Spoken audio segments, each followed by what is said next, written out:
Recording हाँ, ठीक है। तो आज हम लोग देखने वाले हैं फॉर्म के आगे का, ठीक है? कल तक के हमने 50% कवर किया था, आज उसके आगे क्या होता है वो देखते हैं, ठीक है? तो मैं ओपन कर लेता हूँ फर्स्ट ऑफ ऑल। 1 सेकंड। हमारे पेज का नाम है 15, मेबी 15 ही है, हाँ 15 ही है, ओके। और इस पे हम लोग देखने वाले हैं आज रजिस्ट्रेशन फॉर्म में और क्या चीज़ होती है, ठीक है? कल का मैं थोड़ा रिवाइज कर दूंगा, ओके। थोड़ी जल्दी जल्दी पे चीज़ें हुई थी क्योंकि ओके, ठीक है। तो ये हमारा आउटपुट आ गया, ये हमारा कोडिंग आ गया, ठीक है। और ये हो गया हमारा HTML, ठीक है। तो अकॉर्डिंग टू लाइक कल हम लोग ने कुछ कुछ फील्ड देखे थे, यानी कि हमको ना फॉर्म का कॉन्सेप्ट ये समझ में आ गया था कि यार फॉर्म हम लोग कहाँ कहाँ यूज़ करने वाले हैं। Admin dashboard, contactors, registration, exam form, okay. और कैसे कैसे फील्ड होते हैं, क्या यूज़ होता है लेबल का, क्या यूज़ होता है इनपुट फील्ड का, उसके टाइप कितने प्रकार के होते हैं, है ना, नंबर का क्या यूज़ है, उसमें एट्रीब्यूट किस तरीके से मदद करते हैं हमारी, ओके। ईमेल का क्या इम्पोर्टेंट है कि इसमें उसका टाइप ईमेल ही देना चाहिए क्योंकि ये ईमेल ही एक्सेप्ट करती है। आई थिंक नीचे हमारे को माइक है। ओके, ठीक है। ईमेल का, ओके। एड्रेस के लिए हमने टेक्स्ट एरिया यूज़ किया था।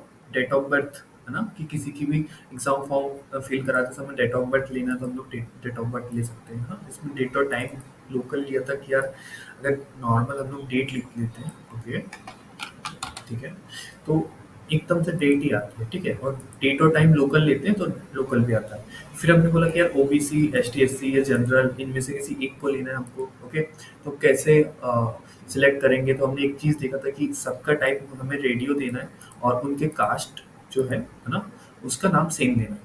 तो ये चीज़ समझ में आ गया। फिर हम लोग बात करते हैं चेकबॉक्स की, ओके। चेकबॉक्स में यहाँ पे हिंदी, संस्कृत, आईटी, ठीक है।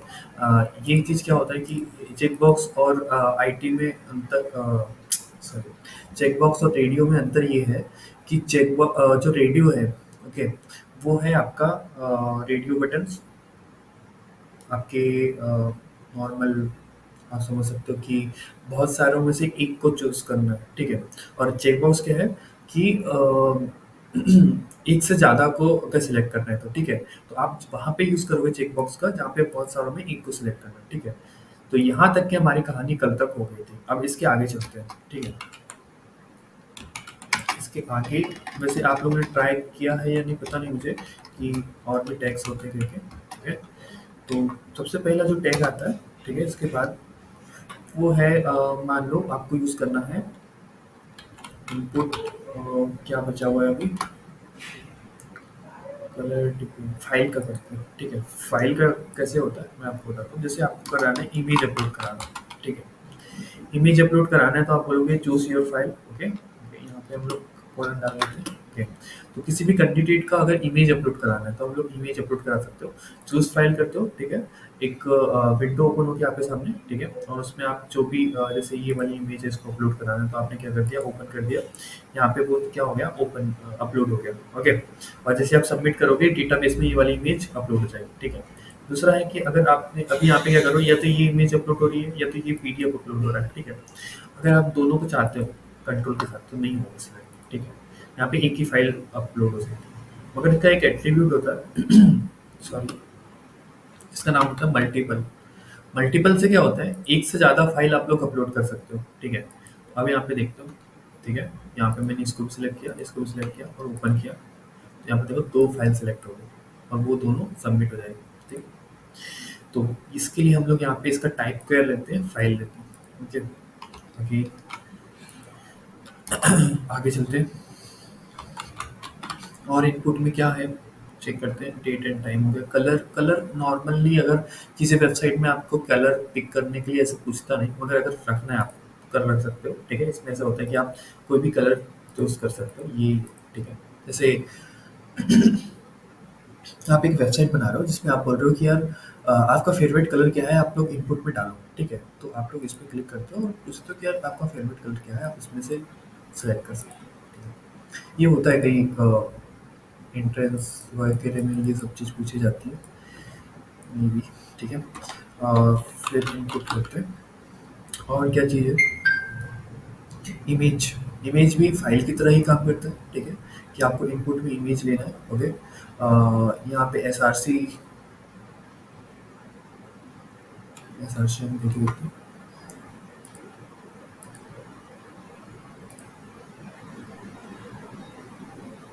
ठीक है,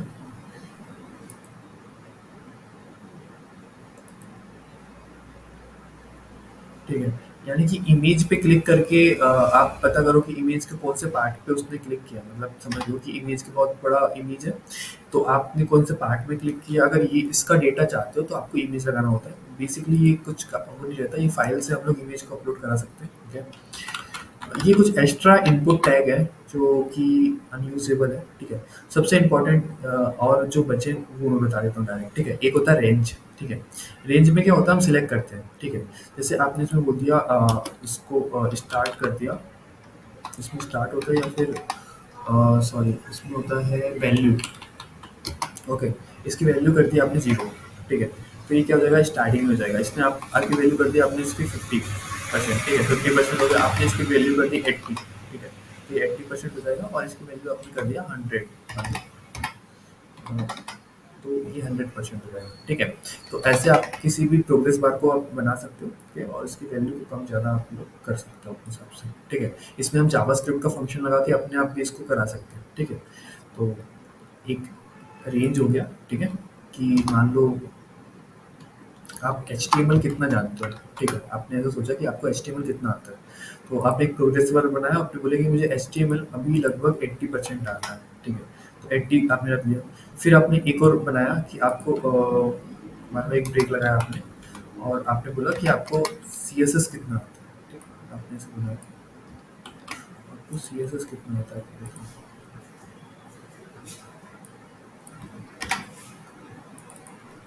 ठीक है, तो सी एस एस आपने बोले कि यार अभी तो ज़्यादा नहीं, 20% ही सीखा है हमने सी एस एस। ओके, तो 20% इसका हो जाएगा। तो ऐसे आप लोग प्रोग्रेस बार बना सकते हो। ओके, तो ये चीज़ हो गया। आगे चलते हैं। ठीक है, आप लेते हैं इनपुट। ओके, कॉलम लगाते हैं। टेलीफोन हो गया,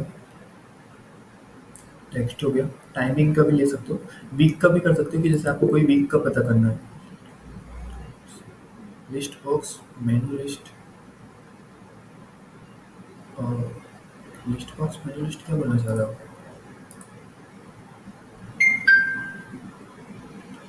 विजेता मतलब क्लियर नहीं है, बताओ क्या बोलना चाह रहे हो। ठीक है, सर लिस्ट जैसे ऑप्शन चुनना है हमको तो। हाँ वही ऑप्शनल ऑप्शन वाला मैं बताने वाला हूँ उसको जस्ट नेक्स्ट। ठीक है, ओके। तो देखो, अगर आपको किसी वीक को सिलेक्ट करना है तो वीक के लिए आप लोग यूज़ करोगे वीक। ओके, और आपने बोला कि आपको सिलेक्ट करना है कि आप किस वीक वर्क करना चाहते हो। ठीक है, तो आप जस्ट इसमें क्लिक करोगे, इसका इनपुट टाइप वीक रखोगे तो पूरा का पूरा वीक सिलेक्ट हो जाएगा। ठीक है, जो भी वीक आप लोग करना चाहते हो। ठीक है, उसके बाद फिर जैसे आप एक यूज़र आईडी पासवर्ड बना रहे हो। ठीक है, तो आपने यहाँ पे लिखा पासवर्ड। ठीक है, पासवर्ड। ओके, और आप इसका इनपुट फील्ड ले लो, इनपुट पासवर्ड। ठीक है, तो इसमें क्या होता है, ये इनपुट फील्ड आ गया पासवर्ड का। ठीक है, अगेन इसके नीचे हम लोग एक ब्रेक लगा देते हैं, कोई ब्रेक, ताकि सबमिट नीचे चल जाए। ठीक है, अब इस पासवर्ड में देखो, आप जो भी लिखोगे एक पासवर्ड के फॉर्म पे आएगा। ठीक है, उसको देख नहीं सकते हम लोग। अब आपने देखा होगा कि यहाँ पे एक आई का सिंबल होता है और उस पर देख सकते हैं, तो वो जावास्क्रिप्ट से मदद से होता है। ठीक है, कैसे होता है। ठीक है, जैसे सो, ठीक है, जावास्क्रिप्ट से क्या होता है, सो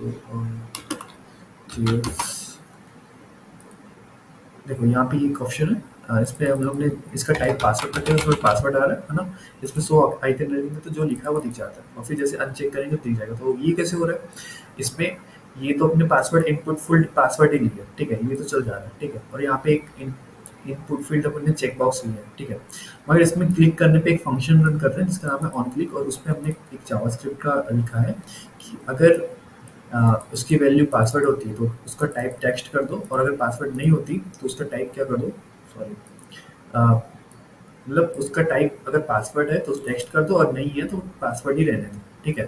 तो ये एक जावास्क्रिप्ट का एक छोटा-सा स्निपेट है, ओके? स्क्रिप्ट बोलते हैं हम लोग नॉर्मली जावास्क्रिप्ट में इसको, ओके? तो इसकी मदद से आप लोग ये वाली फंक्शनैलिटी बना सकते हो। क्लिक करने पे विज़िबल होना चाहिए और अनक्लिक करने पे नहीं होना चाहिए, ठीक है? तो ये एक उदाहरण है कि जावास्क्रिप्ट से कितनी सारी चीज़ें हो सकती हैं। हम लोग मैनिपुलेशन कर सकते हैं एचटीएमएल और सीएसएस के साथ मिला के, ठीक है? ओके, ठीक है। आगे चलते हैं।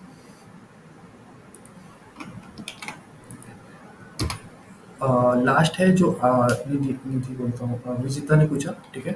सबसे पहले आपको बहुत सारे मल्टीपल लिस्ट में से ड्रॉप डाउन लिस्ट बोलते हैं उसे वैसे तो, एक को सिलेक्ट करना है, ठीक है? तो जैसे आप लोग बोल रहे हो कि आपको ना सिटी है बहुत सारी, उसमें से एक सिटी को आपको सिलेक्ट करना है, ठीक है? तो मैं बोलता हूँ एग्ज़ाम सिटी, ठीक है? आपको एग्ज़ाम देने जाना है, ठीक है? एग्ज़ाम सिटी, ठीक है? तो आपको एग्ज़ाम सिटी सिलेक्ट करना है, ठीक है? अब ये आप ड्रॉप डाउन में बनाना चाहते हो, ठीक है? तो यहाँ पे एक एग्ज़ाम सिटी करके आ गया, ठीक है? तो यहाँ पे आपको लिखना पड़ेगा ऑप्शंस, ठीक है? सिलेक्ट, सिलेक्ट लिखा आपने, ठीक है? और इस सिलेक्ट के अंदर आपको लिखना पड़ेगा, ठीक है? ऑप्शंस, ठीक है? जैसे आपने लिखा, मान लो भोपाल, ठीक है? और भी ऑप्शन डाल देते हम लोग, इंदौर, ओके? रायपुर, और कहाँ से एंटर होता है, ग्वालियर या फिर ठीक है, ग्वालियर, ऐसा कुछ करते हैं, ठीक है? तो यहाँ पे आप जैसे सिलेक्ट करते हो, इनमें से कोई एक सिटी का आपको सिलेक्ट करने का ऑप्शन आ जाता है, ठीक? कि आप यहाँ में से कोई सा भी एमपी में एग्ज़ाम देने जा रहे हो, जबलपुर भी हो सकता है यहाँ पे, तो वहाँ जा सकते हो, ठीक है? सो ऐसे हम लोग क्या करते हैं कि ये बनाते हैं। तो इसका एक तरीका क्या है, आप सिलेक्ट लोगे, ठीक है? और सिलेक्ट के अंदर आप ऑप्शंस लोगे और ऑप्शन जितने चाहे उतने आप इसके अंदर डाल सकते हो, ठीक है? और फिर यहाँ से वो सिलेक्ट करके ऑप्शन आ जाता है, ठीक है? और जिस पे भी क्लिक करोगे वो सिलेक्ट हो जाएगा। इसी के बारे में बोल रहे थे आप विजिता? Yes sir. ओके, ठीक है। सो ये ओवरऑल हमारे पास फील्ड थे, ठीक है? अब इस फील्ड से रिलेटेड अब मैं कुछ चीज़ें बताना चाहूँगा आपको, ठीक है? एक फील्ड हिडन भी होती है। हिडन भी मतलब कि मान लो आपको यूज़र से एक फील्ड भरानी है, ठीक है? मगर आप चाहते हो कि यूज़र को पता ना हो जब वो फॉर्म फिल करते तब बैकएंड में वो चीज़ हो जाए। जैसे आप चाहते हो कि हर एक यूज़र की जो मान लो ऐसी एक फील्ड है जो यहाँ पे उसको सिर्फ़ दिखे, ठीक है? एक सेकंड, इसके लिए पहले मैं थोड़ा एट्रीब्यूट के पहले थोड़ा-सा बताना चाहूँगा। अ, यहाँ पे हम लोग अब यहाँ पे कोई भी चीज़ हम लोग फ़िल करते हैं, पूरा फॉर्म फ़िल करते हैं, ठीक है? मैं इसको थोड़ा छोटा करता हूँ, ठीक है? हम लोग यहाँ पे पूरा फॉर्म फ़िल करते हैं, यहाँ पे मैं अपना नेम ऐड करता हूँ, ठीक है? मोबाइल नंबर ऐड करा, ठीक है? उसके बाद फिर ईमेल आईडी हमने ऐड करा,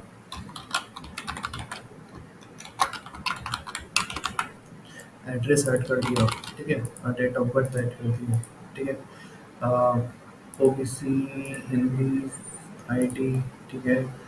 हम लोग ने इमेजेस ऐड कर दिया और ये सब सेलेक्ट कर लिया अपने हिसाब से हमने, ठीक है?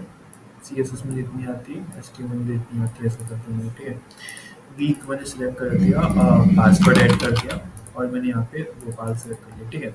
अब यहाँ पे एक नीचे बटन है, ठीक है? ये हमने कल बनाए थे बट इसके बारे में मैंने बताया नहीं था। ये होता है सबमिट करने के लिए, इसका टाइप होता है सबमिट, ठीक है? और इसकी वैल्यू जो आप यहाँ पे लिखोगे वो उस बटन पे लिखा रहेगा, ठीक है? वैल्यू मतलब जैसे आपने यहाँ पे लिखा गो, ठीक है? तो वो लिखा रहेगा, वो पूरा फॉर्म रीसेट हो जाएगा, ठीक है? ठीक है, नहीं चाहिए, ठीक है?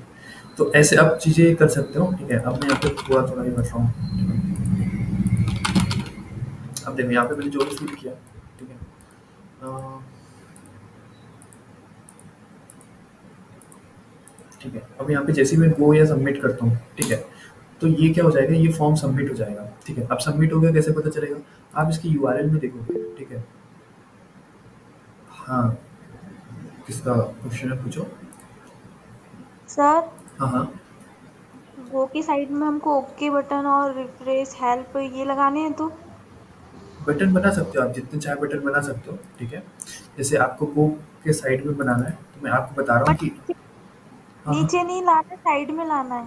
हाँ, साइड पे ही बनेगा, ठीक है। जैसे आपने यहाँ पे सबमिट लिखा, ठीक है, सबमिट, ओके। और उसके बाद फिर आपको लिखना है ओके, ओके बटन लिखना है। तो आप यहाँ पे लिखोगे बटन, ओके, और यहाँ पे लिखो ओके। देखो साइड पे आ गया, ठीक है। हाँ। हम्म। अब यहाँ पे देखो एक बटन में जो जेन्युइनली यहाँ पे लगता है वो होता है रीसेट। आपको पता है फॉर्म को रीसेट करने का ऑप्शन आता है, ठीक है। तो यहाँ पे आप लगाओगे रीसेट का ऑप्शन, यहाँ पे दिया हुआ है, ठीक है। और यहाँ पे आप लिखोगे रीसेट, ओके। रीसेट का मतलब क्या होता है कि या तो आप सबमिट कर दो या फॉर्म को रीसेट कर दो, ठीक है। जैसे मैंने कुछ चीज़ फिल की है इसमें, ठीक है, और मैं ये फॉर्म को रीसेट करना चाहता हूँ, ठीक है। तो मैं यहाँ पे एक साथ जैसे रीसेट करूँगा, ये पूरा फॉर्म क्लीन हो जाएगा, ठीक है। तो अगर रीसेट करना है तो रीसेट हो जाएगा, और सबमिट करने से सबमिट हो जाता है, ठीक है। ये चीज़ हो गया। सेकंड थिंग, अभी तो यहाँ पे सबमिट क्लिक करने पे वो सबमिट हो जा रहा है ऑटोमेटिकली, ठीक है। बट आप चाहते हो कि यार जब तक कि कोई यूज़र ना ईमेल आईडी ना डाले, जब तक कि वो सबमिट ना हो, ठीक है। तो आप क्या कर दो, ईमेल आईडी के इनपुट फील्ड को आप क्या कर दो, रिक्वायर्ड कर दो, ठीक है। रिक्वायर्ड करने से क्या होता है कि जब तक कि वो फील्ड फील्ड में कुछ लिखा नहीं जाएगा, जब तक कि वो क्या होगा, एक्टिव नहीं होगा। जैसे आपने यहाँ पे सबमिट में क्लिक करा, वो बोलेगा प्लीज फिल दिस फील्ड, ठीक है। ओके, हमने फिल कर दिया। अ,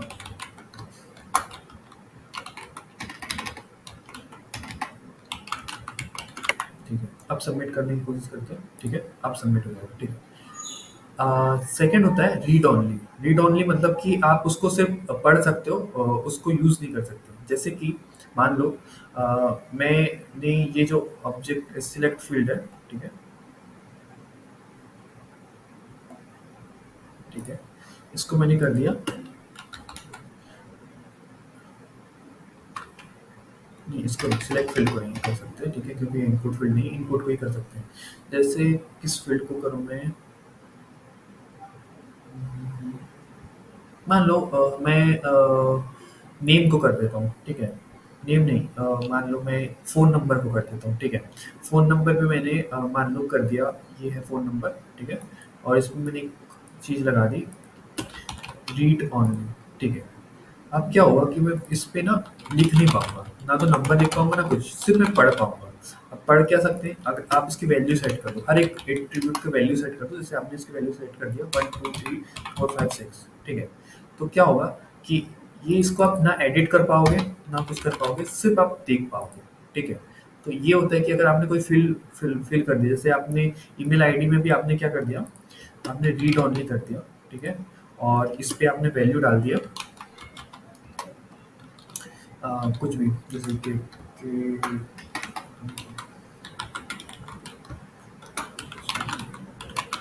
ओके, ये आपने डाल दिया। अब यहाँ पे देखो, इसको आप ना तो एडिट डिलीट कुछ नहीं कर सकते, ना ही कुछ लिख सकते हो आप आगे, सिर्फ रीड कर सकते हो। और रीड ऑनली हट जाएगा यहाँ से, तो आप इसको क्या कर सकते हो, एडिट कर सकते हो कि आप इसमें लिख सकते हो, ठीक है। तो ये एक रहता है एट्रीब्यूट का काम, जिसका रीड रिक्वायर्ड और रीड ऑनली में फ़र्क, ठीक है। और वैल्यू मतलब उसकी वैल्यू सेट करना बाय डिफ़ॉल्ट, ठीक है। आप इसको चेंज कर सकते हो, मैं बाय डिफ़ॉल्ट जो वैल्यू आना चाहिए उसको वैल्यू के अंदर लिख सकते हो, ठीक है। इतना चीज़ क्लियर हो गया। अब जैसे आप रिक्वायर्ड किसी भी चीज़ को बना सकते हो। जैसे आप बोलते हो कि बिना पासवर्ड को ऐड करे ये क्या होना चाहिए, ये रन नहीं होना चाहिए, ठीक है। तो आप पासवर्ड को क्या कर दो, रिक्वायर्ड कर दो, ठीक है। अब यहाँ पे मैंने ईमेल आईडी भी रिक्वायर्ड है, पासवर्ड भी है। अब मैंने सब कुछ फिल करा है यहाँ पे, ठीक है। और मैंने ये पासवर्ड नहीं फिल किया, मैं सबमिट करने जा रहा हूँ, बोलेगा नहीं पहले फिल करो इसको, ठीक है। तो मैंने फिल किया, फिर सबमिट किया, हो गया, ठीक है। अब सबमिट किया तो हो गया कैसे, ये पूरा फॉर्म क्लियर हो गया। उसके बाद फिर ये सबमिट होता है। अब यहाँ पे देखो, जो भी नेम था या फिर जो भी चीज़ था वो यहाँ पे आ गया है, ठीक है। एक्चुअल में क्या होता है, यहाँ पे जो मैं ऊपर बता रहा था, वैसे तो हम लोग इसको बैकएंड में पढ़ेंगे, बट यहाँ पे क्या होता है, जो एक्शन होता है ना, इस एक्शन से पता होता है कि आपको फॉर्म कहाँ पे सबमिट करना है, ठीक है। यहाँ पे अगर मैंने लिख दिया कि मुझे सबमिट करना है कोई डेटाबेस, डेटाबेस डॉट जीएस करके एक फाइल है, वहाँ पे मुझे ये पूरा डेटा सेव करना है, ठीक है। फॉर्म डेटाबेस, फॉर्म डेटा करके, ठीक है। तो मैंने मान लो बैकएंड में एक फाइल बनाई है जिसका नाम है फॉर्म डेटाबेस, तो वहाँ पे जाके सेव करना है, तो हो सकता है। बट अभी तो मैंने फाइल वाइल बैकएंड वगैरह कनेक्ट किया नहीं है, तो कोई मतलब नहीं है ना, ये सेव नहीं होगा वहाँ पे। जैसे अगर मैं सबमिट करने भी जाऊँ, ठीक है, मैं फाइल क्यों कर दूँ, ठीक है, सबमिट करने जाऊँ तो ये बोलेगा कि यार डेटाबेस डॉट जेएस करके कोई फाइल है ही नहीं अभी आपके पास, ठीक है? तो कैन नॉट गेट का ऑप्शन आ जाएगा। ओके, ठीक है, ये चीज़ हो गया, सॉरी। अब हम लोग क्या करते हैं, इतना ही था फॉर्म, ठीक है? मैं बैक करता हूँ एक टाइम, इतना ही था फॉर्म, और आपको एक बढ़िया सा रजिस्ट्रेशन फॉर्म बनाना है, ठीक है? मैं बता देता हूँ कैसा। Registration form using HTML CSS, ठीक है? और वो फॉर्म कहाँ है? चलो, मे बी ये है जिसमें हम सारे फील्ड यूज़ करते हैं, ठीक है? एक स्टूडेंट रजिस्ट्रेशन फॉर्म है, ठीक है? इसमें आपको first name, last name, okay, male female, qualification, ये सारी चीज़ मिलेगी, ठीक है? और टी शर्ट और इसका ऑप्शन मिलेगा। तो ये आप लोग एक बार बना के रखना, ठीक है? या विजेता बताओ। सर ये तो अगर फीस नहीं लग रही है, लेकिन अगर फीस लग रही है अपने को तो ट्रांजैक्शन के लिए यूपीआई आईडी सर उसको ऐड कर सकते हैं। हाँ, जैसे आप पेमेंट गेटवे वाला फॉर्म बना रहे हो तो वहाँ पे चीज़ें ऐड कर सकते हो, तो बिल्कुल ट्रांज़ैक्शन के लिए यूपीआई आईडी ऐड कर सकते हो, बट वहाँ पे आप इनपुट में डाल दो, ठीक है? इनपुट में आप डाल दो कि इनपुट, जैसे आप यहाँ पे एग्ज़ाम है ना, एग्ज़ाम में आप डालना चाहते हो, ठीक है? तो मैं यहाँ पे डाल देता हूँ इनपुट यूपीआई आईडी, ठीक है? एंड आपको यूपीआई आईडी, एक सेकंड, यूपीआई आईडी ले भी लोगे उनसे तो फिर उनसे पेमेंट कैसे होगा, ठीक है? तो आप क्या कर सकते हो कि अगर किसी से पेमेंट करवाना है, ओके, तो आप अपना जो यूपीआई आईडी वाला लिंक है, ठीक है, उससे आप क्या कर सकते हो, बोल सकते हो कि यार यहाँ पे यूपीआई आईडी है, उस पे आपको पे करना है, और उसका जो वो है आपका, क्या कहते हैं, रिसिप्ट है, वो अपलोड करना है, ठीक है? यही होता है, ठीक है? हम लोग ने एक वेबसाइट बनाई थी अभी रिसेंटली, एक क्लाइंट था, मे भी ये लालपरा साइड का था, ठीक है? क्या नाम था? कृष्णा बायोटेक, कुछ तो था, एक सेकंड। एक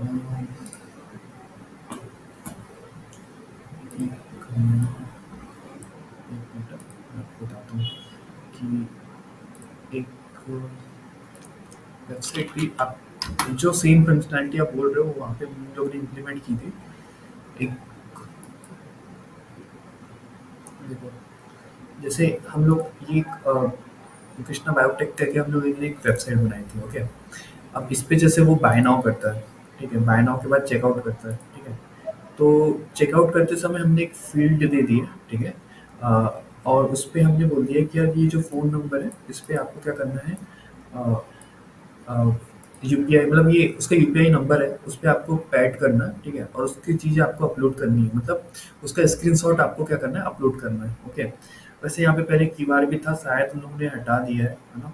अच्छा, हटवा दिया था, ठीक है? उनका क्यूआर काम नहीं कर रहा था तो क्यूआर हटा दिया था, बट यहाँ पे एक क्यूआर कोड भी था, ठीक है? जिससे क्या था कि वो क्यूआर से स्कैन करते थे, ओके? और फिर स्कैन करने के बाद क्या कर देते हैं उसको, आप जहाँ पे मतलब पेड करना है उसका रिसिप्ट उनके पास चल जाता था, और वो डैशबोर्ड से उसको हैंडल कर लेते थे, ओके? सो ये चीज़ थी, ठीक है? तो अभी के लिए आप क्या करोगे, नॉर्मली एक यूपीआई आईडी दे सकते हो, कि उनसे अगर आपको यूपीआई आईडी मांगना है ना, तो यहाँ पे इनपुट लेनी है हमने, ठीक है? और इनपुट कहाँ पे है, यहाँ पे है ना, कि यूपीआई आईडी, ठीक है?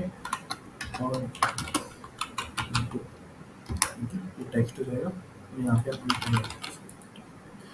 सो ये यही था, आखिरी है ना?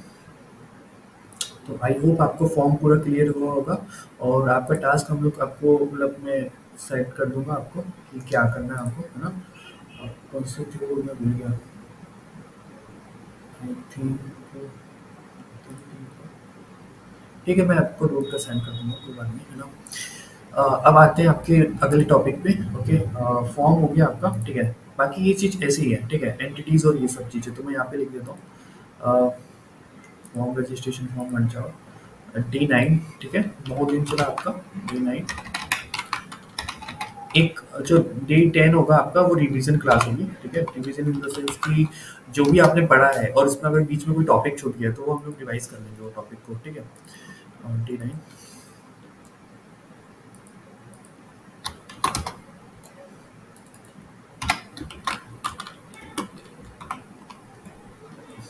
ओके, ठीक है। अब यहाँ पे देखो, सबसे पहली चीज़ कि यार व्यू पोर्ट और ये जो हेड है इसके बारे में तो मैंने आपको पहले ही बता दिया। हेड के बारे में पहले बता दिया, व्यू पोर्ट के बारे में नहीं बताया। तो व्यू पोर्ट के बारे में मैं आपको बता दे रहा हूँ, ठीक है? ये एकदम थ्योरी वाला टॉपिक है, ठीक है? देखो, व्यू पोर्ट के बिना वेबसाइट कैसे होगी और कैसे हुई आप ये एक चीज़ से समझ सकते हो, ठीक है? व्यू पोर्ट क्या करता है? व्यू पोर्ट करता है, वेबसाइट को दिखाता है अलग-अलग डिवाइस के अकॉर्डिंग। लैपटॉप में कैसे दिखेगी, मोबाइल में कैसे दिखेगी और डेस्कटॉप में कैसे दिखेगी, ठीक है? या टैबलेट में कैसे दिखेगी। तो वो कंटेंट को उसके अकॉर्डिंग छोटा या बड़ा करता है। अगर वो हट जाए वेबसाइट से तो वो साइट वैसे छोटी या बड़ी नहीं दिखेगी, ठीक है? और इसको बोलते हैं रिस्पॉन्सिव वेब डिजाइन, मतलब मोबाइल के हिसाब से रिस्पॉन्सिवनेस उसका रहता है, ठीक है? तो कैसे होता है, आपका by default HTML view port लगा के दे देता है कि यार जो भी विड्थ है कंटेंट की वो डिवाइस की विड्थ के बराबर हो जाए। मतलब कंटेंट की जो भी विड्थ है ना वो डिवाइस जैसे जैसे छोटा हो वैसे वैसे कंटेंट की विड्थ उसके बराबर छोटी हो और बड़ा हो तो बड़ी हो जाए, ठीक है? तो उदाहरण देख लो, विदाउट व्यू पोर्ट अगर आप मोबाइल में वेबसाइट को देखोगे तो कुछ ऐसे दिखेगी, और अगर आपने व्यू पोर्ट लगा दिया तो वो मोबाइल पे आप वेबसाइट देखोगे तो कैसे दिखेगी, ऐसे दिखेगी। तो यूजर का एक्सपीरियंस इस पे अच्छा होगा कि उसको साफ साफ चीजें दिखेगी, और यूजर का एक्सपीरियंस में बेकार होगा क्योंकि उसको ये चीजें बहुत ही छोटी दिखेगी। लैपटॉप में तो अच्छा दिखेगा मगर टैबलेट में चीजें कम दिखेगी, ठीक है? इसलिए व्यू पोर्ट इंपॉर्टेंट होता है, और हम लोग नॉर्मली जब कोई भी स्निपेट बनाते हैं तो ये जरूरी होता है कि एचटीएमएल का स्निपेट अपने आप ये चीज लगा के हमको दे देता है, ठीक है? ये चीज़ हमने क्लियर कर लिया, ओके? इस इमेज में भी देखो, ओके, ठीक है, इसको बड़े कर लेते हैं। ये टेक्स्ट और इमेज ये सब के बारे में यही बता रहा हूँ कि जैसे नॉर्मल जो वेबसाइट होता है ना उस पे चीज़ें बहुत ही ऐसे डेस्कटॉप मोड पे बहुत सही से आती है, मगर जैसे ही वो मोबाइल मोड पे जाता है तो चीज़ें इधर-उधर हो जाती है। आपने देखा होगा कि जो गवर्नमेंट की वेबसाइट है वो मोस्टली मोबाइल रिस्पॉन्सिव नहीं होती, इसलिए वो बोलते हैं कि ओपन करो तो डेस्कटॉप या लैपटॉप में करो, क्योंकि मोबाइल के लिए वो लोग ऑप्टिमाइज़ नहीं करते उसको। और वहाँ पे व्यू पोर्ट का काम आता है कि व्यू पोर्ट अगर हम लोग लगा देते हैं तो उसको हम लोग, और भी चीज़ें होती है मगर व्यू पोर्ट की मदद से हम लोग उसको कम ज़्यादा कर सकते हैं, ठीक है? या अभी बोलो हमसे। सर मेरे मेरे पास जो है पुराना लैपटॉप है जिसमें VS कोड का पुराना वर्जन चलता है। ओके, उसमें ऑटोमेटिकली ये मेटा वाला जो एट्रीब्यूट है वो नहीं आता। पुराने वाले वर्जन में हाँ, पुराना वाला वर्जन है VS कोड का। विंडोज़ 10 है आपके इसमें? ये Windows 7 है। यार इतने पुराने में तो वीएस कोड कैसे चला रहे हो आप? मतलब ये तो ये आपने ओल्ड वर्जन चल रहा है उसमें। बहुत मतलब ठीक है, उसमें कुछ एक्सटेंशन यूज़ हो रहा है आपका कोई सा? नहीं, एक्सटेंशन मतलब क्रोम में चलाता हूँ। ओके, अ, क्रोम में फाइल यूज करता हूँ। ठीक है। तो ऐसा होता है कि आप अगर ये वाले वर्जन पे नहीं चला पा रहे तो फिर आप ना यहाँ पे यूज़ कर सकते हो ऑनलाइन क्रोम पे। एक वेबसाइट है, मतलब ऑनलाइन है, ठीक है? हाँ अ, उसका नाम है कोड पेन, ठीक है? कोड पेन करके, ओके? यहाँ पे अपनी एक आईडी बनाना है आपको, और इस पे ऐसा होता है कि जैसे एक पेन पेन टाइप का होता है। पेन मतलब कि इसमें एक यहाँ पे एचटीएमएल लिखते हैं, यहाँ सीएसएस लिखते हैं और यहाँ जावास्क्रिप्ट लिखते हैं, और यहाँ पे जो भी लिखोगे उसका आउटपुट यहाँ हाँ। पे दिखेगा, ठीक है? तो अच्छा। अ, जो स्ट्रक्चर है वो आप बोल रहे हो, सच में वो चीज़ नहीं आती है ना, यहाँ पे भी नहीं आती मेरे हाँ, ख्याल से। एक सेकंड, आ जा रही है, ठीक है? आप क्लिक करोगे तो आ जाएगी क्या, ठीक है? मैं कुछ नहीं आता, जो मेरे पास वर्जन है उसमें खुद से ही डालना पड़ता है। अच्छा, अच्छा, ठीक है। आप ना एक बार उसको क्रोम पे एक कोडपेन करके डॉट आईओ करके वेबसाइट है, यहाँ पे आप कर सकते हो, हाँ ठीक है? यहाँ पे जैसे आप H1 लिखते हो ना, आप H1 टैग लगाते हो, ठीक है? ये अपने आप ऑटो क्लोज भी नहीं होता क्या आपके इसमें? नहीं होता। नहीं होता, ठीक है? ये तो बहुत पुराना वर्जन है, आपको अपग्रेड करना पड़ेगा उससे थोड़ा बहुत, है ना? हाँ ठीक है। और बाकी अगर पुराने वर्जन पे नहीं चलता ना, तो आप ऑनलाइन कंपाइलर का यूज़ कर सकते हो, ठीक है। और यहाँ पे जो भी चीज़ लिख रहे हो देखो, यहाँ पे उसका आउटपुट आता है, ठीक है। हाँ यहाँ पे अगर आप सी एस एस लिखोगे कि एच को सिलेक्ट करके उसका कलर हम लोग ने रेड कर दिया, ठीक है। तो देखो उसका सी एस एस इम्प्लीमेंट होता है। तो यहाँ एच टी एम एल, यहाँ पे सी एस एस, ठीक है। जितना भी आपको H T M L C S S लिखना है, लिख सकते हो, ठीक है। तो एक बार ट्राई करना ही जरूर। ओके, हाँ। ठीक है। और दूसरा क्वेश्चन ये था कि वो मेटा वाला एलिमेंट लगाना कंपलसरी रहता है। नहीं, कंपलसरी तो नहीं है, बट इससे क्या रहता है कि अभी तो हम लोग वेबसाइट मोबाइल पे नहीं देख रहे हैं, इसी पे देख रहे हैं, है ना, डेस्कटॉप पे। मगर जब हाँ मोबाइल के लिए बनाओगे तो यार मोटा वाला कंपलसरी हो जाता है, ठीक है। तो ये जो एक लाइन का कोड है, ठीक है, अभी ये नहीं भी रहेगा तो देखो हमारी वेबसाइट चलेगी, ठीक है। हमारी वेबसाइट अभी चल हाँ रही है, ठीक है। और हाँ इसको आप मोबाइल वर्जन में भी ओपन कर लोगे तो अ, ये देखो, ये दिख ही रहा है, ठीक ठाक ही दिख रहा है, ठीक है। तो हाँ ये कब रिक्वायर्ड होता है, जैसे आप लोग कोई बहुत ही ऐसी डिजाइन वाली वेबसाइट बना रहे हो ना, जिसमें बहुत सारे डिजाइन है, वहां पे फिर हमको चेक करना पड़ता है कि यार अभी इसमें मेटा टैग लगा है कि नहीं, ठीक है। जैसे जिसमें बहुत सारी इमेज और कंटेंट यूज हुआ है ना, उसको यूज करने के लिए अभी तो चल जाएगा काम, ठीक है। बेसिक तो उसका बताइए। तो उसका मेन काम क्या होता है सर? इसका मेन काम हाँ इसका मेन काम होता है वेबसाइट का वही मोबाइल ऑप्टिमाइज करना ही होता है इसका काम, ठीक है। जैसे मोबाइल पे आप चीज़ें कर रहे हो, है ना, उसको ऑप्टिमाइज करना ही इसका काम होता है। मतलब जैसे आप जो भी वेबसाइट बना रहे हो उसको मोबाइल के लिए रिस्पॉन्सिव बनाना ही इसका काम होता है, ठीक है। जैसे ये वेबसाइट है, इसको मोबाइल में अगर ये हटा देंगे तो मोबाइल में कुछ ऐसे दिखेगी, और अगर उसको लगा के रखेंगे तो कुछ ऐसे दिखेगा। बस यही इसका काम है। मतलब जो भी विड्थ है ना इसका मोबाइल, जितने भी कंटेंट का, उसको मोबाइल के बराबर करना ही इसका काम होता है। हाँ, ठीक। ठीक है, तो आज की क्लास इतनी ही रख